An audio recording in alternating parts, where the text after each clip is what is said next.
దగ్గర ఉన్న విషయాల్ని గుర్తించాలి. కాంపౌండింగ్. డబ్బులు సంపాదిస్తే సరిపోదు, సరైన విధానంలో ఇన్వెస్ట్ చేయడం కూడా చాలా ముఖ్యం. ఇన్వెస్ట్ చేయడం ఎంత ముఖ్యమో ఇన్వెస్ట్ చేసిన దాన్ని ఓపికతో హోల్డ్ చేయడం కూడా అంతే ముఖ్యం. Next, getting wealthy versus staying wealthy. ధనవంతుడిగా మారడం కంటే ధనవంతుడిగా జీవించడం కష్టం.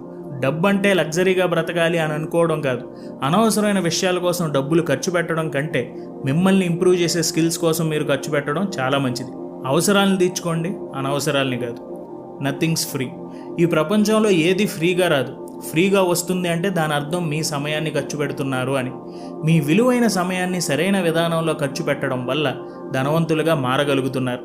ఈ ప్రపంచంలో అదృష్టవంతుడు ఎవరంటే అప్పులు లేనివాడు, చెడు అలవాట్లు లేనివాడు.